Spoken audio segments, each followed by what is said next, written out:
Existe uma ideia, um roteiro de vida, que foi martelado na nossa cabeça por gerações. A ideia mais ultrapassada que ainda repetem por aí, como se fosse um mantra sagrado. Vá para a escola, arrume um bom emprego, trabalhe duro, economize dinheiro, saia das dívidas e invista no longo prazo na bolsa de valores. Mas eu te pergunto e peço que pense comigo com a mente aberta. Por que você se mataria para economizar dinheiro se os governos e os bancos centrais estão imprimindo trilhões de dólares, euros e reais do nada, todos os anos, destruindo o valor do seu esforço? A distância entre o 1% mais rico e os outros 99% nunca foi tão absurda na história da humanidade. E o motivo é simples. Eles jogam um jogo diferente, com regras diferentes. Não se trata apenas de ter mais dinheiro. É preciso enxergar o quadro maior, entender o sistema. Para entender esse jogo, você precisa primeiro entender que dentro de cada um de nós existem 3 versões, 3 mentalidades financeiras em constante conflito. Existe a versão do pobre, que opera no medo, na aversão ao risco, e que vive com a mentalidade de que o dinheiro é escasso e difícil. Existe a versão da classe média, que busca, acima de tudo, a segurança. É a voz que anseia pelo salário fixo todo mês, pela estabilidade de um emprego público, pelo conforto de saber de onde virá o próximo pagamento. E existe a versão do rico, uma mentalidade que pensa diferente, que não busca segurança, mas liberdade, que enxerga oportunidades onde os outros veem crise e risco.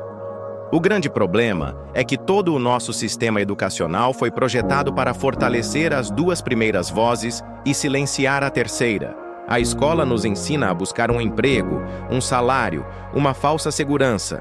Ela nunca, jamais nos ensina a ficar ricos. No livro Pai Rico, Pai Pobre, eu conto a história de como o meu pai rico se recusava a me pagar um salário quando eu era garoto. Eu trabalhava de graça na loja dele e isso deixava meu pai pobre, um funcionário público de alto escalão, completamente horrorizado. Meu pai rico me dizia: o salário é uma das coisas mais destrutivas que existem. E ele estava certo. Ele explicava que, no momento em que você aceita um contra-cheque, a sua alma se acalma, o medo de não ter dinheiro diminui e você se torna, mental e emocionalmente, um empregado. E essa passa a ser a sua mentalidade para o resto da vida. Meu pai pobre, com sua visão de mundo, achava isso uma loucura. Você precisa pagar as pessoas, isso é exploração. Mas a visão do pai rico era clara e muito mais profunda. Ele estava me ensinando a lição mais valiosa de todas: a nunca ser um escravo do dinheiro. A buscar formas de criar valor e não de apenas vender meu tempo por um pagamento. Isso nos leva ao verdadeiro espírito empreendedor. E atenção, ser empreendedor não é apenas sobre abrir um negócio, é uma mentalidade. É um conjunto de habilidades, de atitudes e de regras completamente diferentes das de um empregado. Se uma empresa do meu pai rico quebrasse, ele não entrava em pânico. Ele simplesmente começava outra, aplicando as lições que aprendeu. Ele não dependia de um governo para lhe dar segurança, de um patrão para lhe dar um emprego, ou de um cheque no fim do mês para sobreviver. O verdadeiro empreendedor entende que a economia externa pode mudar, o governo pode mudar, o mercado pode entrar em colapso. Mas o que realmente importa é a sua economia interna, o que você controla dentro de si. Sua habilidade, sua resiliência, sua capacidade de criar soluções. Eu me lembro até hoje do meu último contra-cheque. Eu era vendedor na Xerox e tinha ganhado um bônus de $30 mil. E aquele foi, ao mesmo tempo, o melhor e o pior dia da minha vida. Foi o melhor porque era muito dinheiro. E foi o pior porque eu percebi naquele instante que aquele cheque era uma isca. Era a droga que eles usavam para me manter viciado, preso no sistema. Se eu aceitasse aquilo, se eu me acostumasse com aquela segurança, eu ficaria preso para sempre. Lembro de um colega me dizendo, quando anunciei minha demissão: "Você vai voltar. Todo mundo que sai, fracassa e volta." E eu respondi, olhando nos olhos dele: "Você pode ter voltado. Eu, se fracassar, aprendo e começo de novo, mas eu nunca mais volto." Esse é o espírito. Não pode existir plano B. A sua liberdade tem que ser o único plano. Agora, vamos entrar nas regras que ninguém ensina na escola. A dívida e os impostos são as duas armas que, nas mãos certas, fazem os ricos ficarem mais ricos, e nas mãos erradas, fazem os pobres e a classe média ficarem cada vez mais pobres. Enquanto a manada repete, fuja das dívidas, pague tudo à vista, os ricos estão aprendendo a usar a dívida boa para comprar ativos que geram fluxo de caixa. Eu mesmo já peguei centenas de milhões em dívidas. Recentemente, refinancei 300 milhões. E só na redução da taxa de juros, o que economizei me tornou ainda mais rico. A dívida, para mim, é dinheiro. Quem trabalha por um salário paga a maior alíquota de impostos que existe. O governo tira o dinheiro de você antes mesmo de você vê-lo. Quem empreende de verdade e investe em ativos reais, como imóveis, muitas vezes paga zero de imposto de forma legal, porque o sistema é desenhado para incentivar quem gera empregos e moradia. Então, aquela ideia de ir para a escola, trabalhar duro, guardar dinheiro na poupança e investir no longo prazo, ela não é apenas ultrapassada, ela é perigosa. O mundo mudou fundamentalmente em 1971, quando o presidente Nixon tirou o dólar do padrão ouro. Naquele dia, o dinheiro deixou de ser dinheiro e se tornou moeda, um instrumento de dívida. Hoje, poupar dinheiro é uma estratégia de perdedor. A cada segundo, o seu dinheiro guardado no banco perde poder de compra.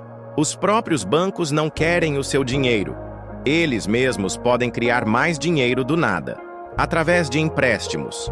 É por isso que vemos bolhas se formando, crises explodindo e a desigualdade aumentando. Quem poupa em moeda, perde. Quem trabalha apenas por um salário, perde. Quem entende como usar dívidas e como os impostos funcionam, vence o jogo. Muitos acham que são empreendedores, mas, na verdade, são apenas autônomos ou donos de pequenos negócios, a categoria que, muitas vezes, paga os maiores impostos e trabalha mais do que todo mundo. O verdadeiro empreendedor não depende da economia externa. Ele não se preocupa se o mercado está em alta ou em baixa. Ele cria a sua própria economia interna. Para a mentalidade de pobre ou classe média, uma crise é o fim do mundo, é o medo da demissão. Para o verdadeiro empreendedor, uma crise é a maior oportunidade de todas, porque é quando os ativos ficam baratos e os problemas a serem resolvidos se multiplicam. Ele pode prosperar em qualquer cenário, porque a sua fonte de renda não é um emprego, não é um cheque fixo. A sua fonte é a sua própria mente. O segredo? Uma mentalidade interna forte, uma disciplina inabalável e a coragem de queimar as pontes e nunca mais voltar atrás. A mensagem final deste encontro é simples, mas pode mudar o rumo da sua vida. Quem busca apenas a segurança de um salário e a estabilidade de um emprego, viverá para sempre preso, com medo de ser demitido, com medo da próxima crise. Quem desenvolve a mentalidade empreendedora, a capacidade de resolver problemas e de entender como o dinheiro realmente funciona, cria oportunidades em qualquer cenário. Não existe uma economia ruim ou uma economia boa. O que existe é a sua economia pessoal, e ela é um reflexo direto da sua mentalidade. Se você quer ser verdadeiramente livre, precisa parar de depender de um contra-cheque, de um salário ou de uma promessa do governo. O verdadeiro empreendedor, o verdadeiro rico, controla primeiro o mundo aqui dentro.